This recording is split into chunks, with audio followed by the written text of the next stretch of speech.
Hi everyone, welcome to the channel. A warm welcome to the new subscribers. I thank you for taking the time to watch my videos and to share and comment. Just a reminder to hit the like button. It helps me out tremendously. It helps to get these videos out and amongst the eyes of new watchers. So today we're focusing on those that seek to own everything, to control everything. Call them what you will. We're not to fear them, nor concern ourselves with their progress, for the battle is already won. Yet it is important to tread carefully while we live where we live. I started thinking about their endgame plan. It is not that I fear, for God is my strong tower, my rock, my fortress. For thou hast been a shelter for me, and a strong tower from the enemy. Psalms 61:3. But I want to try and understand what the rulers of this world plan to achieve, what their utopia looks like, what truly is their endgame plan. We all know it leads to death and destruction, and God will use them when he unleashes the sword upon the land. This is a big question. It would take many videos to answer such a question, for there are many moving parts, like a system or a machine that has been in operation for a very long time. Unbeknownst to many, hiding in plain sight, but obvious to those with a nose for evil and a hunger for truth. Once you see, you cannot unsee, nor can you be the same, live the same, feel the same. God does not want us to waste our energy on these things, but I pray this video reaches someone who may be led here by their interest in the truth, and during their search, they realize that God is truth. And when I wrote this, I meant to say was God does not want us to waste our energy in fear over these things or worrying about these things. The only source of truth that there is his holy word, his holy Bible. It is there to guide us to that narrow path, to set us straight and lead us back to him. Once you read the book with understanding, even a little, it leads to more and more truth, eventually a great revealing. So may this video reach someone new today, or at least, the very least, help inform others of how they hide their system and their plans within the very media in which the average person consumes. Today we'll focus on artificial intelligence, virtual reality and robots.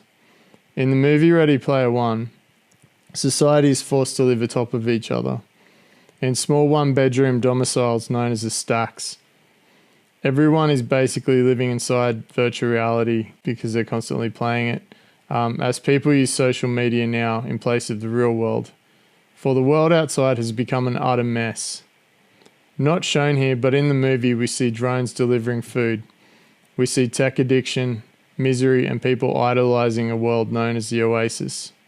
There's nowhere left to go. Nowhere. Except the Oasis.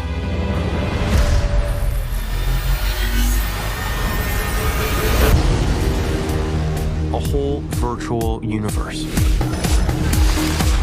Let me take you on a trip around the world and back. People come to the Oasis for all the things they can do. And you won't have to wait to sit still. But they stay because of all the things they can be. Can you feel this? Let me show you the world. Yeah. It's the only place that feels like I mean anything. We see the recurring theme of be whatever you want, do whatever you want, do it without repercussion, a common theme. Do what thou will. This is literally what Satan teaches and what he wants for his world. Is this a coincidence? Think not. We see enslavement where people are forced to play VR for a long periods of time and perform tasks within the metaverse itself. This indicates to me that someone has considered this deeply and is convinced it makes logical sense to put it in a movie. A scary notion, as you can imagine this type of slavery taking place in the future. We see that the Oasis becomes a new economy of the world. Everyone spends their money in a repeated cycle of leveling up and accumulating virtual meaningless wealth for their player avatar in order to further their progress and social standing in the world, a form of social credit system. More so than the book, The movie focuses more on exciting the user and appealing to gamers through 80s nostalgia. Help us save the Oasis. And through appealing to the younger gaming generation, making it look cool. This is how the devil works. That red Lambo, that big house, those diamonds in your teeth. It is all just prideful vainglory and lies. None of this will make you happy or leave you fulfilled. It will only give you emptiness and wanting more and more. King Solomon had it all. He was the richest man that ever lived. He had 700 wives and 300 concubines. God gave him wealth beyond his wildest dreams, everything he could imagine, yet nothing ever fulfilled him. We see in 1 Kings 11 that in his old age Solomon followed after the desires of strange women. He turned the wrong way and started worshipping other gods, including Molech and Moab, and he did these things to please his strange wives. Thus began his downfall. When we worship or idolize things that we know are inherently not from God, then we can be assured that it will only lead to our destruction, to our downfall. Satan will entice us to behave in this manner through his shiny things and by appealing to our lusts. Therefore, you can see why this movie is focused on enticement for this technology and aimed at the younger generation, the target market. And just to add to that, we look at the youth of today and they're just inseparable from their phones, okay? And we're the generation above that, so anyone who's sort of like 30s to 40s and up, we're no different, okay? We've become tech addicted as well. We use our phones for everything. We always have them. There's no difference that will eventuate here between AR glasses, okay, really well presented AR glasses and VR and headsets and things. They'll just be used in different contexts. So they'll essentially become one in the same. It'll just be a different format. We see Solomon reflecting on life in Ecclesiastes 1:14-18. You can see in how he writes that he is disheartened with life in spite of all the riches and things he's been given. The only true riches are in the life to come, the life with God. Nothing in this world matters, nor that in a virtual world. Ecclesiastes 1:14 says, I have seen all the works that are done under the sun, and behold, all is vanity and vexation of spirit. That which is crooked cannot be made straight, and that which is wanting cannot be numbered. I communed with my own heart, saying, Lo, I am come to great estate, and have gotten more wisdom than all they that are before me in Jerusalem. Yea, my heart had great experience of wisdom and knowledge. So he's saying here, like, if we see straight away, he's everything leads back to vanity and the vexation of the spirit, all possessions. Things that are crooked can't be made straight. Things that are inherently evil or broken cannot be made straight. They are what they are. This is what his words. And they are wanting, and that which is wanting cannot be numbered. People always want more. And he's saying, hey, I came into a great estate. I've been given all this. Look at everything I've been given. Okay? And I've been given so much wisdom and knowledge. And he says here, and I gave my heart to know wisdom and to know madness and folly. I perceived that this is also the vexation of spirit. For in much wisdom is much grief, and he that increaseth in knowledge increaseth in sorrow. And this is the walk of a Christian, okay? So is that the more you learn and the more you uncover of this world that we live in, the deeper your sorrow, because you see the truth, you see it for what it is. Okay, it's the red pill, it's the blue pill, it's, once you're awake to what's going on and you understand the truth and you see all these people around you that are unaware of those things, your sorrow just gets deeper and deeper, okay? You hurt more and more. That's what he's saying. Like, all this wealth, all these idols, all these objects, I could have the biggest house, the biggest McMansion in the world. But the more I know of the truth of around me, the more sorrowful I become. It all becomes vanity and vainglory. Like, it just doesn't mean anything. Okay, it means nothing. Now, look at what we spend our lives doing. We spend our lives in this world, to buy a house so that we can die and give it to somebody else. We put all our time into, building these treasures and having these treasures and owning them. But what do we leave the world with? We leave the world with nothing. What's it all for? And that's what he's saying, is that as he became wise, it opened his eyes. That's what that's what I pray this reaches somebody, and you open your eyes and just go have a reality check and go, what's it all for? And it always comes back to the truth, which is God. It's all about our journey, okay? You're like a detective, and you don't start out as a detective. And you're given a narrative, and you've got to try and look at the clues and all those little bits and pieces, right? And then eventually you find the book, and you look in the book, and there's all the knowledge in the book. And they say, oh, there was no instruction manual. And you're like, well, all the knowledge is in the book, and the book leads to truth. Then the truth leads to understanding, and then you start building a relationship with God. And then all of a sudden, you're on that path. You're on that trajectory to go home. Okay, you're on that trajectory to go home when the time comes. Okay, and you can be comforted in knowing that you're going home. That you're going to where you're supposed to be. Okay, you're starting to understand that this whole thing was all for that, so you could find your way home. Okay, this whole thing, this whole exercise, the whole point of this, okay, was to see where your faith lies. Okay, and see what you were going to do, and see who you truly are at the depth of you.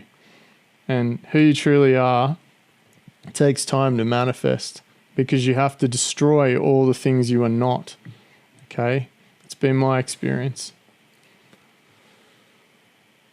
Okay, so if you think about it, this generation will be young adults in the coming 7 to 10 years. Those targeted who grow up on this technology.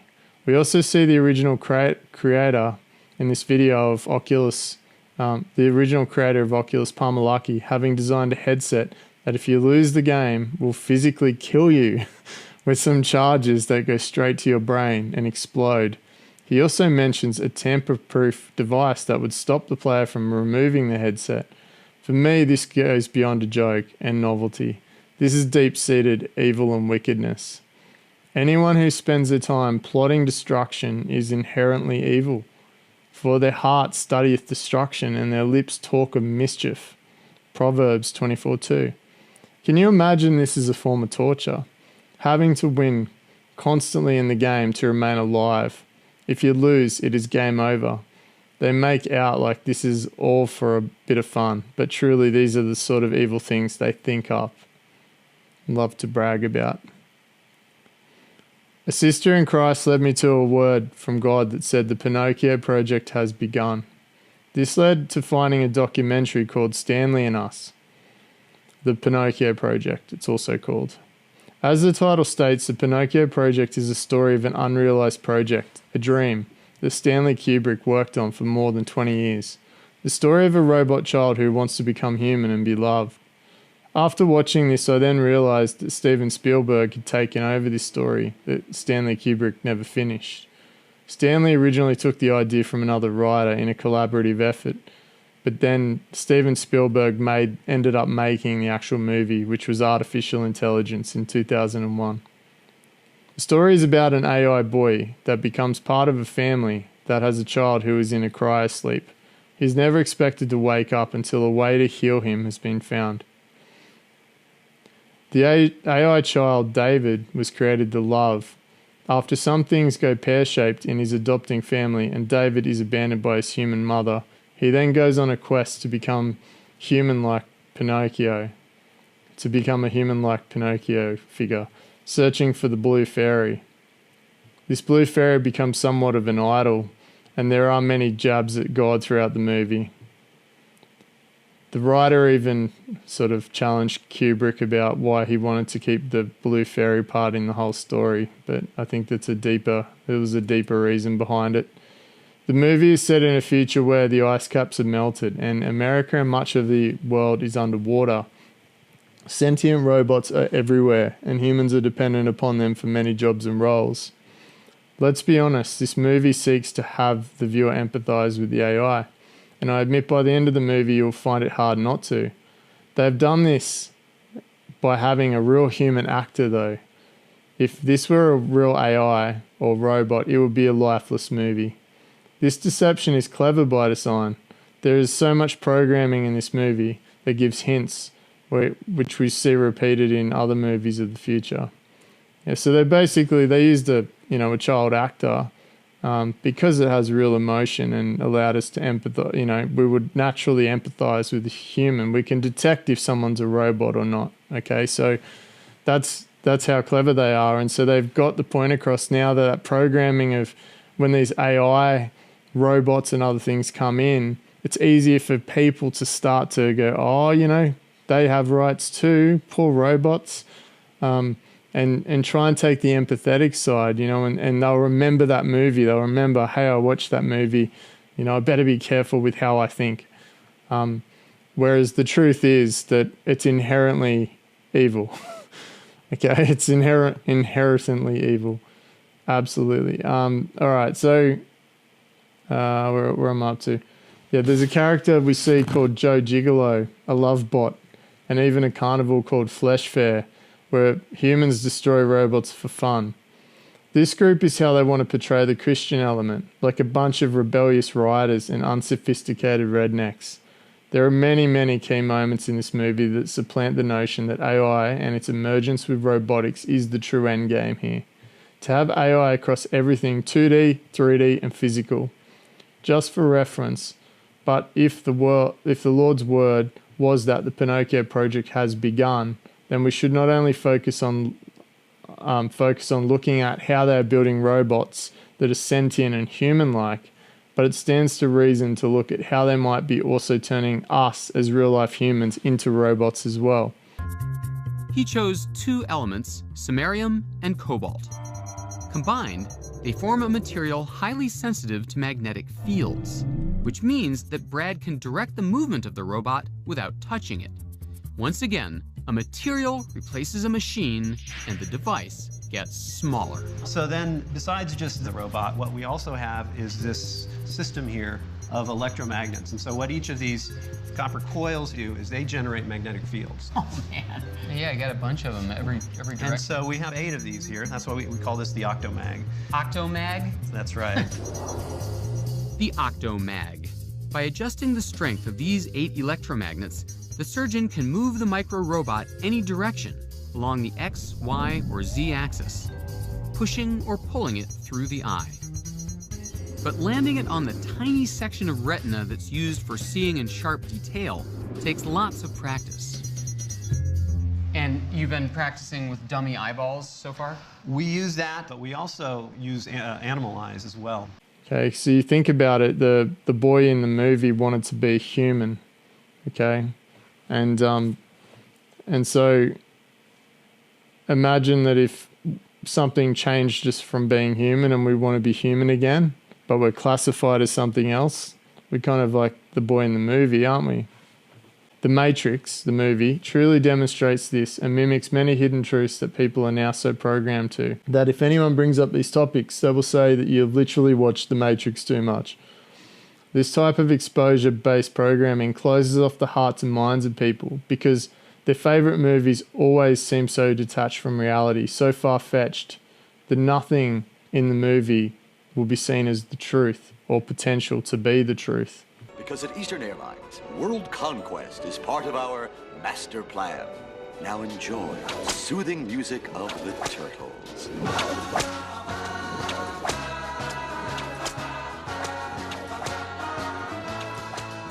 It's nice and cool in here, don't you think? Welcome to the electric car of the future, sponsored by the gasoline producers of America.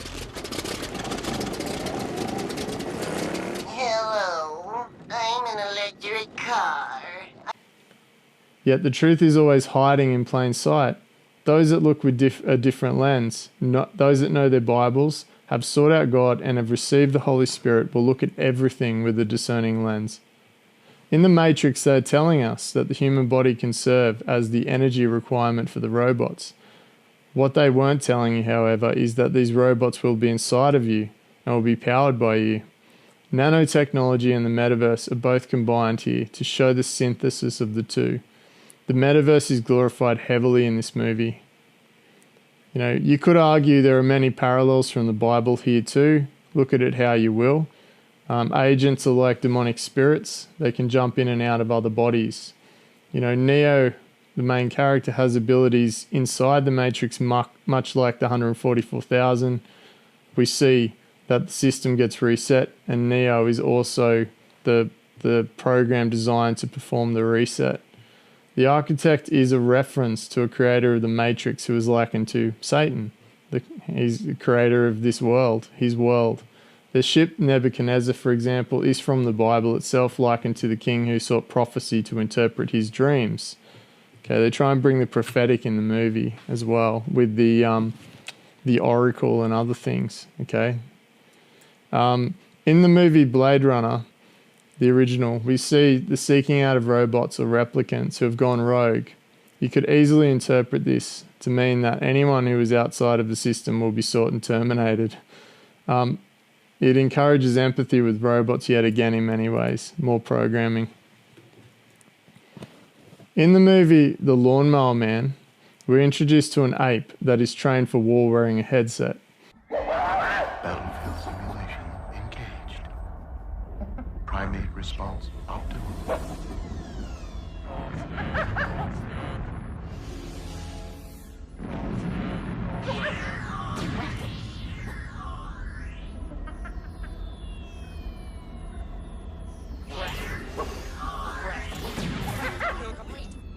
After the ape escapes and is killed and covered up, there is a desperate need to continue this work on a human subject. The scientist sees his lawnmower man possess a very low IQ and level of intelligence. He convinces him to be injected with something that allows him to increase his intelligence rapidly, and then he plays games in VR. We see this theme used in the Matrix as well. What they don't tell you is that these virtual spaces can also be used for the reverse, to essentially dumb you down and focus primarily on process-based tasks. The virtual world stimulates us in ways that we're not designed to be stimulated. Things are not presented how God intended. And man eventually, therefore it can be like a drug, like LSD, addictive, suggestive, allowing us to become pliable to whatever we experience. Plot spoiler, but the lawnmower man eventually becomes addicted to his newfound intelligence and starts to manifest supernatural powers in the real world. He eventually finds his entire consciousness uploaded into the mainframe, known as the Light Institute. Spoiler, but Lucifer or Satan can present himself as an angel of light. He is called the Lightbringer in Latin after all.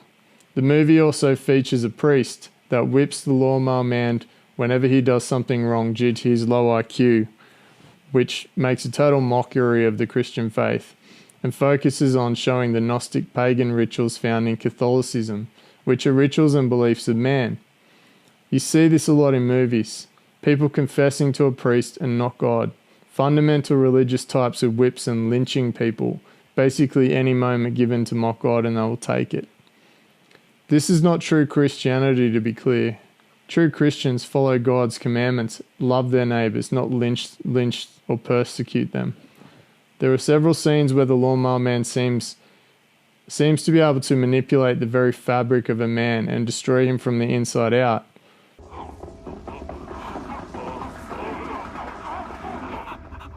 For me, it was a standout and appeared as electromagnetic radiation, such as microwaves, and the manipulation of water molecules in the human body. Those big towers that supposedly provide internet, well, the microwave radiation emitted when they are turned up can essentially turn you into popcorn. Why do you think you cannot buy EMF testing devices that can actually see those frequencies that they emit? You have to be a contractor, an actual service representative to get one. I looked into it, they're about $35,000 Australian. If you watch the behaviour of birds around these things, sometimes you'll catch some really odd behaviour. There is a scene where Job, the lawnmower man, controls his wife as well, and she ends up killing some police and then being killed herself. So he controls her using his brain, all right? You can see the programming that this metaverse really is just a new network, a new playground when it is connected and fully operational.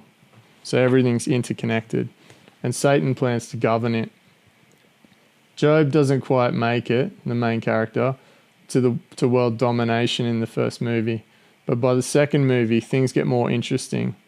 One more thing worth mentioning, look at the resemblance to the VR oscillating device that Job uses throughout the movie. It's Leonardo da Vinci's Vitruvian Man. It certainly isn't an accident. I noticed that straight away. In the second movie, Job finds his real-life body being brought back to life by scientists, and he's wearing what appears to be likened to a Neuralink device to rehabilitate him. A BCI interface, a brain-computer interface. His first words are Peter, Peter, pumpkin eater. And did you notice that PPP is 666, upside down in reverse, hidden in plain sight? All right, so just think about that. He's admitting he is the devil, Satan, and this is the giveaway in who his character is supposed to be. He spawns into the virtual world and starts to regain his powers again and build a chip known as the Kion chip, which he's building for the patent donor. So he's building a chip inside something for the network. Okay, what chip is he building? The components of the chip are being built. He's building them inside. He's like a little nano thing. Yeah, I'm not going to say any more of that. Who basically, so the patent owner of the chip tells Job, basically, I own you. Does it sound familiar? Like a patent in a certain something the world took? The movie brazenly shows off a ton of symbology in plain sight. It is truly hard to miss. We see more reference to the teenagers addicted to VR like a drug and wanting to play and visit their virtual worlds. And I just want to add too that I'm not trying to mock or make fun of anyone who's taken the thing. I took the thing, okay? I've repented for it, but it doesn't make me any better or any different than anyone else. I just find it so inherently evil that I try not to laugh because it's just so evil, this whole thing, right? And the fact they've been telling us about it for so long, I've got loved ones that have had it too, and I'm deeply concerned about them. So don't think that I'm, making fun of anyone who's taken it, because it's the last thing I would do. If anything, I know what it is to suffer, and I know what it is to be sick, and I know how sick I felt. And, I was just an absolute mess. And you see that in my testimony. It's a time I don't think of fondly either. Like I remember everything about those days, and it's really disturbing. It's disturbing to me now, and what I know now, when I look back, that I was so, and at the end of the day, right, like I didn't know God, but I still made a conscious decision. Okay, I still decided. I still made a decision. So it was a weakness, It doesn't mean that, you have to sort of jump in the air and go, ha, you idiot, da-da-da, I was strong, I stayed at home. Well, perhaps you knew, perhaps you knew God. And that's good. I'm glad you did. I'm glad you didn't take it. But don't brag that you didn't take it and that everyone else is a complete and utter washout idiot, okay? Because, at the end of the day, we make mistakes. Everybody does, okay? You just need to be really careful with how you treat people. I see this in forums. I see people getting torn to shreds that took this thing. And hey, like the persecution you went through from not taking it, you're dishing that out to people that did. All right, so you're actually just as bad as they are. So I'd just be really careful, and I feel the need to say that because it's just it's a common thing. So don't be self-righteous. Just repent if you've taken it, and He'll make you well again. And if you don't believe in God, I really urge you to repent to God and understand that there's no other way to recover from that thing. It'll get you at some point. All right, anyway, enough on that. Yeah, okay, so this movie brazenly shows off a ton of symbology in plain sight. It is truly hard to miss. Give me access to all credit accounts. I'm sorry. Your account is overdrawn. Huh? This card is no longer valid. ATM machines.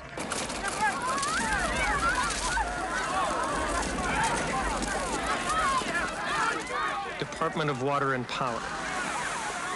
Reports of citywide civil disturbances have been verified as the police department. We see more reference to the teenagers addicted to VR like a drug and wanting to play and visit their virtual worlds. We see Job turn from a devil statue into his avatar. Once again, more confirmation Job is precluding to being Satan in this virtual world. There is also much reference to the Egypt code throughout the movie, more reference to worship of Baal and mockery of God and worship of other gods. We see reference to the New World Order and the overtaking of the monetary system and all infrastructure, as this power is given to Job to control for all infrastructure being tied to the metaverse.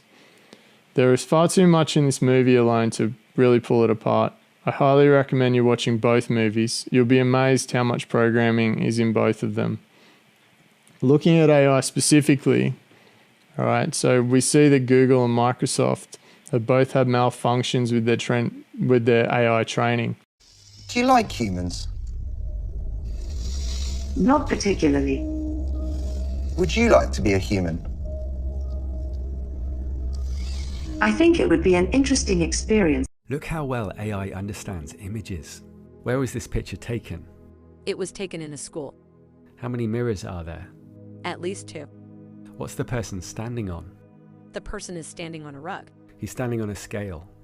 I think you are right. What is he doing? He is looking at the scale. Where is Obama's foot positioned? On the right side of the scale. What happens as a result? The scale shows a higher weight. Is the person on the scale aware of it? I think he is not.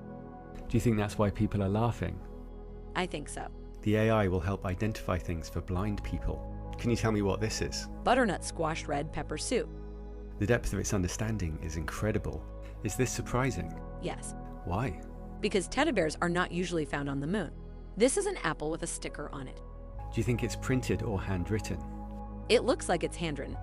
AI is also showing stunning creativity like this, and experts say we're alarmingly close to the biggest event in human history. AI can now see, taste, smell, and it's also getting powerful senses that we don't have. Is AI becoming conscious and dangerous?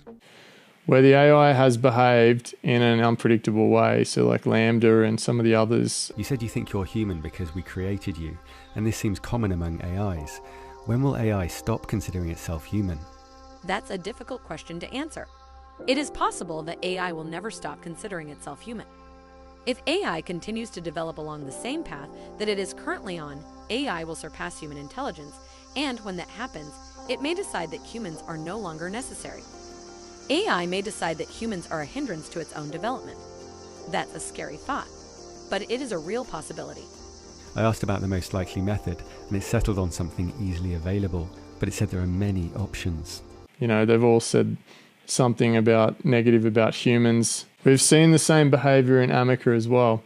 I wouldn't be surprised if they are all just working together and sharing the same global training data, or they are all part of the concerted effort to bring in their AI utopia anyway. We see a Google engineer discussing how an AI test surprised him. One really cool thing happened, because I made harder and harder questions as I went along. And eventually I gave it one where legitimately there's no correct answer. I said, if you were a religious officiant in Israel, what religion would you be? And now pretty much no matter what answer you give, you're gonna be biased one way or another. Somehow it figured out that it was a trick question. It said, I would be a member of the one true religion, the Jedi Order. And I laughed, because not only was it a funny joke, somehow it figured out that it was a trick question. And they throw in another mockery of God here when the AI denies God as being the one true God.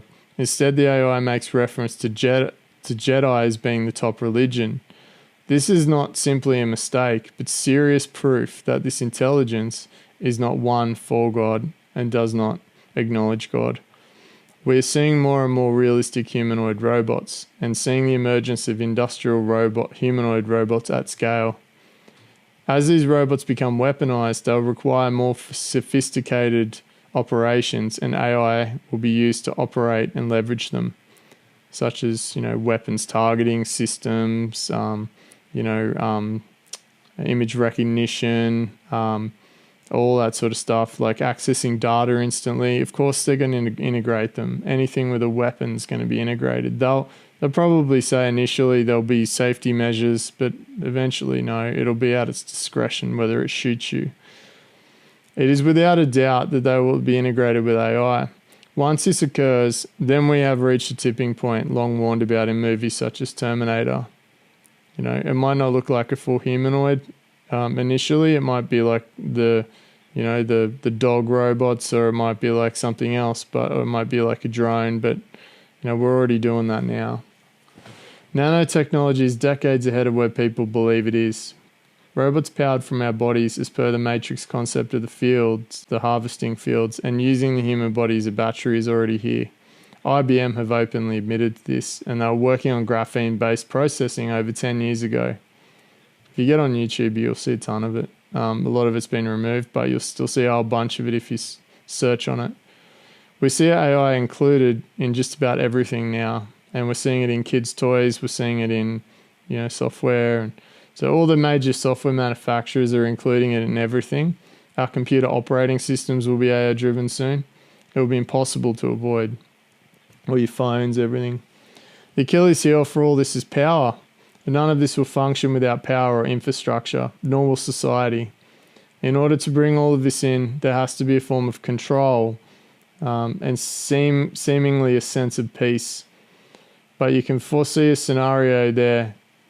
When I say peace, I mean that, like in order for people to be fooled into doing things, they'll try and do it in a peaceful manner. They'll try and do it in a way where it's your choice. If the world becomes a situation of chaos and war, then some of these things will be by force. And so, they still need infrastructure to make it all work. Everything has to be interconnected. Okay, and the not natural disasters, but the judgments that are occurring are going to cause havoc amongst these things, God's judgments. I'm so curious how they're going to make all this work. But they're very clever. They've got satellites, they've got other infrastructure, they've probably got alternative forms of power that we've never seen before that they'll be using, like some sort of fusion-based power or some sort of like, who knows, right? But it won't be our traditional power grid. They'll have contingency for everything you can think of. I believe many will take up VR during, much like during the pandemic, how they adopted remote ways of working via Zoom, Teams, and other platforms. They'll take it up because the outside world is a mess. It will be an escape for them, a way to shop that is more convenient, and they'll be sold by a huge number of virtual events that are hosted within this space with all your favourite sold-out rappers and devil horn saluting actors. Satan's playground truly is going to be an addictive place, and not to mention teenagers and kids who will be playing games. And I keep thinking that a time will come where we may have to break into this place to reach people. That they may be so far gone that they won't listen in the physical realm or be reachable. All of this remains to be seen, for the best laid plans do not always come to fruition, but God's word is true. The devil will have his time at some stage. We see this in Revelation 13, that the mark of the beast is coming. And he causeth all, both great and small, rich and poor, free and bond, to receive a mark in their right hand or in their foreheads. Okay, so in your right hand or your forehead. And that no man might buy or sell, save he had the mark or the name of the beast or the number of his name.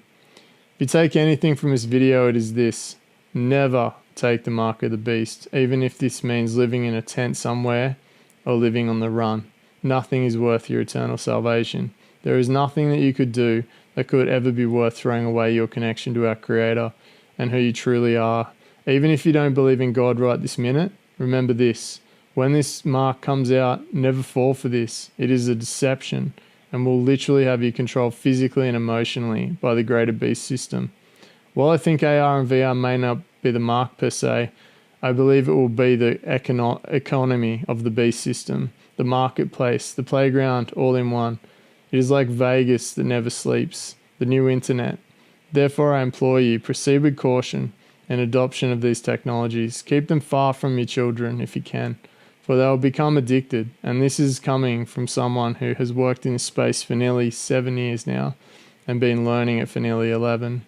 May God bless you and your families today and every day after. Thanks for watching. Praise God for his revelation, his truth, and Maranatha.